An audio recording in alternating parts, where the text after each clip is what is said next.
ಸ್ನೇಹಿತರೆ, ಸ್ವಾಗತ ಸುಸ್ವಾಗತ. ಈ ಮುತ್ತಣ್ಣನ ಸ್ವಾಗತ. ಇವತ್ತಿನ ವಿಷಯ ಬ್ರೇಕಿಂಗ್ ನ್ಯೂಸ್.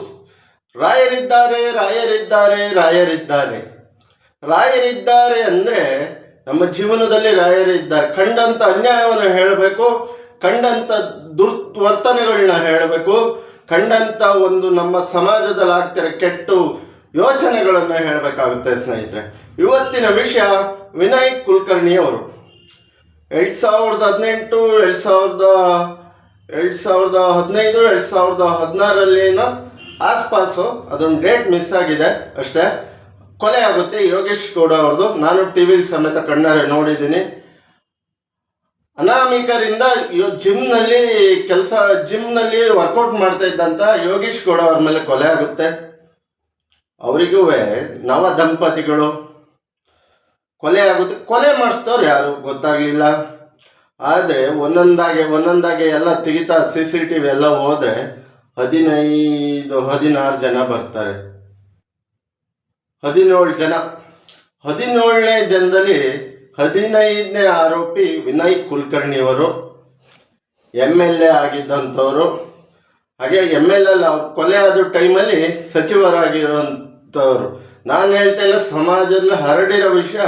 ಆದರೆ ಇವತ್ತಿನ ಕಥೆಗಳು ನೋಡಿ, 10 ವರ್ಷ 8-9 ವರ್ಷ ಕೇಸ್ ನಡೆಯುತ್ತೆ, ಮೇಲೆ ಕೆಳಗೆ. ಇಟಗಿ ಅನ್ನೋರೊಬ್ರು ಅವ್ರಿಗೆ ಕೇಸ್ ಅವರು ಹಾಕ್ದವರು ಯಾರೋ ಗೊತ್ತಿರೋರು, ಕಣ್ಣಾರೆ ಕಂಡವರು, ಇಂಥವ್ರೆ ಮಾಡಿಸಿರೋರು ಅಂತ ಅವರು ಸಾಕ್ಷಿಯಿಂದ ಇವತ್ತು ಕೇಸ್ ಒಂದು ಹಂತಕ್ಕೆ ಬಂದಿದೆ. 15ನೇ ಆರೋಪಿಯಾಗಿ ವಿನಯ್ ಕುಲಕರ್ಣಿ ಅವರು ಆಗಿದ್ದಾರೆ. ಇವಾಗ ನಮಗೆ 3,500 ಹಸುಗಳು ಸಾಕಿದ್ದೀನಿ, 2 ಹೆಣ್ಣು ಮಕ್ಕಳಿದ್ದಾರೆ. ಅವ್ರ ಮೇಲೆ ಮಕ್ಕಳಿರಲಿಲ್ವಾ ಸ್ವಾಮಿ ಸಾಯಿಸಿದಾಗ? ಅವ್ರ ಮೇಲೆ ಅವ್ರ ಹೆಂಡತಿ ತಾಳಿ ಕಳ್ಕೊಂಡು ವಿಧವಾ ಭಾಗಿಯಾಗಿ ಹತ್ರಲ್ಲ, ಅವಾಗ ಅವ್ರ ಮೇಲೆ ಯಾವ ಹೆಣ್ಮಕ್ಳಲ್ವಾ? ಅವರು ತಾಯಿ ಹೆಣ್ಮಕ್ಳಲ್ವಾ? ಅವ್ರ ಅಮ್ಮ ಅಕ್ಕ ತಂಗಿ ಹೆಣ್ಮಕ್ಳಲ್ವಾ? ನಿಮ್ಮ ಮನೇಲಿ ಮಾತ್ರ ಮದುವೆಗೆ ಬಂದು ವಯಸ್ಸಿನ ಹೆಣ್ಮಕ್ಳು. ನಿಮ್ಮ ಹುರುಪಲ್ಲಿ ಮಾಡಿದಾಗ ಅವ್ರ ಮನೆ ದೀಪನೇ ಆರಿಸಿದ್ರಿ ನೀವು. ಅವಾಗ ನಿಮಗೆ ಕಣ್ಣೀರು ಬರಲಿಲ್ವಾ? ಅವಾಗ ನಿಮಗೆ ನೆನಪು ಬರಲಿಲ್ವಾ? ಯುವಕರೇ ಕೇಳಿ, ಈ ರಾಜಕೀಯ ನಾಯಕರ ನೀವು ಹಿಂಬಾಲಕರಾಗಬೇಡಿ. ನಿಮ್ಮನ್ನು ಯೂಸ್ ಮಾಡ್ಕೊಂತಾರೆ ನೋಡಿ. ಇವತ್ತು 15-16 ಜನ ಇವತ್ತು ನಿಮ್ಮನ್ನ ಪರಿಸ್ಥಿತಿ ಹೆಂಗಾಯಿತು. ಅದರಲ್ಲಿ ಒಬ್ಬ ಯುವಕ ಸಾಕ್ಷಿ ಹೇಳಿದ್ದಕ್ಕೆ ಇವತ್ತು ಈ ಹಂತಕ್ಕೆ ಬಂದಿದೆ. ಕೋರ್ಟ್ ಅವರಿಗೆ ಪ್ರಾಣ ರಕ್ಷಣೆ ಕೊಟ್ಟಿದೆಯಂತೆ. ಅವರೇ ಸ್ವತಃ ಎಲ್ಲ ಮಾಧ್ಯಮದಲ್ಲೂ ಬಂದು ಹೇಳ್ತಾ ಇದ್ದಾರೆ. ಆದರೆ ಇವತ್ತು ನಾನು ಹಸು ಸಾಕಿದ್ದೀನಿ, ನಾನು ಅದು ಸಾಕಿದ್ದೀನಿ ಅಂತ ಲಾಯರ್ ಕೈಲಿ ಹೇಳಿಸ್ತಿರಲ್ಲ. ಅವತ್ತು ಅವನು ಕೊಲೆ ಮಾಡ್ಬೇಕಾದ್ರೆ ಒಂದು ಅಧಿಕಾರಕ್ಕೋಸ್ಕರ ನನಗೆ ಸಪೋರ್ಟ್ ಮಾಡಲಿಲ್ಲ, ನಾನು ಅವನಿಗೆ ಸಪೋರ್ಟ್ ಮಾಡಿದೆ ಅಂತ. ಆವಾಗ ಏನು ಮಾಡಬೇಕಿತ್ತು ಸ್ವಾಮಿ? ಅವ್ರ ಮನೆ ಖಾಲಿ ಆಗಲಿಲ್ವಾ? ಅವ್ರ ಮನೆ ನಂದಾದೀಪ ಆಗಲಿಲ್ವಾ? ತಿಳ್ಕೊಳ್ಳಿ, ರಾಜಕೀಯ ಯುವಕರು, ನೀವು ರಾಜಕೀಯ ಅಷ್ಟೇ ಎಷ್ಟಿರಬೇಕು ಅಷ್ಟೇ. ನಿಮ್ಮನ್ನು ಯುವಕರನ್ನ ಬಳಸ್ಕೊಂತಾರೆ. ಇಂಥ ಕಾರ್ಯಕ್ಕೆ ನೀವು ಯಾವತ್ತೂ ಹೋಗಬೇಡಿ. ನಿಮ್ಮ ಮನೆ ಮುಖ್ಯ, ನಿಮ್ಮ ತಂಗಿ ಮುಖ್ಯ, ನಿಮ್ಮ ಹೆಂಡತಿ ಮುಖ್ಯ, ನಿಮ್ಮ ತಾಯಿ ಮುಖ್ಯ. ನಿಮ್ಮ ಬಂಧು ಬಳಗದವ್ರು ನಿಮಗೋಸ್ಕರ ಇರ್ತಾರೆ. ನಿಮ್ಮನೆ ಅವಲಂಬಿತವಾಗಿರೋ ನಿಮ್ಮ ತಾಯಿ ತಂದೆ ವಯಸ್ಸಾದವರು, ಮದುವೆಗೆ ಬಂದು ವಯಸ್ಸಾದ ತಂಗಿ ಇರ್ತಾರೆ. ಇವತ್ತು ಯಾರ್ರಿ 10 ವರ್ಷದಿಂದ ಒಂದು ಮೀಡಿಯಮ್ ವಯಸ್ಸಲ್ಲಿ ಇದ್ರಿ, ಇವತ್ತು ನಿಮ್ಮ ಪರಿಸ್ಥಿತಿ ಏನು? ನಿಮ್ಮ ಮನೆಗೆ ಏನಾದ್ರು ಕೊಡ್ತಾರ? ಅವರು ಯಾರು ಕೊಡಲ್ಲ. ಮುಗೀತು, ನೀವು ಜೈಲು, ನಿಮ್ಮ ಮನೆಗೆ ನರಕ.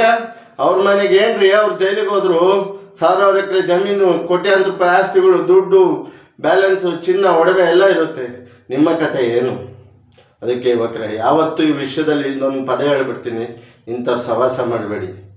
ರಾಜಕೀಯ ಬೇಕಾ ನಿಯತ್ತ ಮಾಡಿ, ಆದರೆ ಇಂಥ ಕೆಲಸ ಕೈ ಹಾಕಿ ನಿಮ್ಮ ಕುಟುಂಬನ ಬೀದಿ ಪಾಲು ಮಾಡಬೇಡಿ. ವಿನಯ್ ಕುಲಕರ್ಣಿ ಅವರಿಗೆ ಇವತ್ತು ಕಣ್ಣೀರು ಬಂದುಬಿಡ್ತು.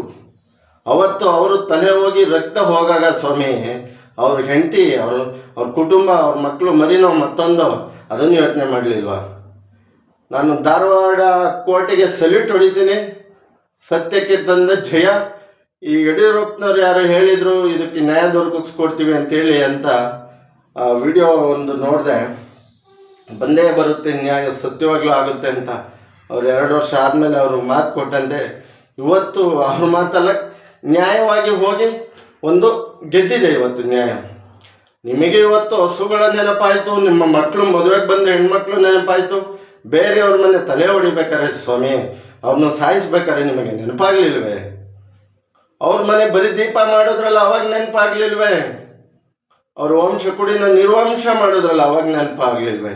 ಯಾವುದೇ ಪಕ್ಷ ಆಗಿರಲಿ, ಯಾರೇ ಆಗಿರಲಿ, ಇಂಥ ತಪ್ಪು ಮಾಡಿದಾಗ ಶಿಕ್ಷೆ ಆಗಲೇಬೇಕು, ಅವನು ಯಾರೇ ಆಗಿರಲಿ.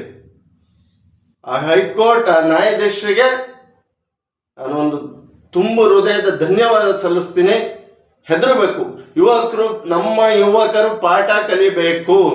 ಇಂಥ ಅವಿವೇಕಿಗಳನ್ನ ಫಾಲೋ ಮಾಡಬೇಡಿ. ಬಾಬಾ ಸಾಹೇಬ್ ಅಂಬೇಡ್ಕರ್ ಅಂತ ವಿಷಯ ಫಾಲೋ ಮಾಡ್ರಿ. ತನ್ನ ಜೀವನನೇ ಸೌದರಲ್ರಿ. ತಮ್ಮ ಮಕ್ಕಳು ಸಾವಾದರೂ ಓದೋದು ಬಿಟ್ಟು ಬರಲಿಲ್ಲ. ಯಾಕೆ? ನಮ್ಮ ಜನತೆಗೋಸ್ಕರ, ನಮ್ಮ ಭಾರತ ನಾಡಿನ ಜನತೆಗೋಸ್ಕರ. ಇಂಥವ್ರನ್ನ ಫಾಲೋ ಮಾಡಿ. ಅಬ್ದುಲ್ ಕಲಾಂ ಅವ್ರನ್ನ ಫಾಲೋ ಮಾಡಿ.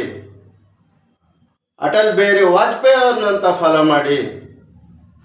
ಲಾಲ್ ಬಹದ್ದೂರ್ ಶಾಸ್ತ್ರಿ ಅಂತ ಫಾಲೋ ಮಾಡಿ. ನಮ್ಮ ಹೆಮ್ಮೆಯ ನಾಡಿಗೋಸ್ಕರ ಓಡಾದಂಥ ಸಂಗೊಳ್ಳಿ ರಾಯಣ್ಣ ಅವ್ರನ್ನ ಫಾಲೋ ಮಾಡಿ. ಇಂಥವ್ರನ್ನ ಫಾಲೋ ಮಾಡಿ. ನಿಮ್ಮ ಕುಟುಂಬ ಬೀದಿಗೆ ತಂದು ಇದಾಗಬೇಡಿ. ಸತ್ಯಕ್ಕೆ ತಂದ ಜಯ. ಅವ್ರ ಆತ್ಮಕ್ಕೆ ಶಾಂತಿ ಸಿಕ್ಕಿರುತ್ತನೋ. ಸ್ನೇಹಿತರೆ, ತಪ್ಪಾಗಿದ್ದೆ ಏನಾದ್ರು ಕ್ಷಮಿಸಿ. ಯಾರಿಗೆ ನೋವು ಮಾಡಬೇಕು, ಯಾವ ಪಕ್ಷದ ಪರವಾಗಲ್ಲ, ನ್ಯಾಯದ ಪರವಾಗಿ ಹೇಳಿದ್ದು. ಏನಾದರೂ ತಪ್ಪಿದ್ರೆ ಕ್ಷಮಿಸಿ, ಹರಸಿ, ಕಾಪಾಡಿ. ರಾಯರಿದ್ದಾರೆ, ರಾಯರಿದ್ದಾರೆ, ರಾಯರಿದ್ದಾರೆ. ಜೈ ಶ್ರೀರಾಮ್, ಜೈ ಜಗನ್ನಾಥ್, ಜೈ ಸಂಗೊಳ್ಳಿ ರಾಯಣ್ಣ.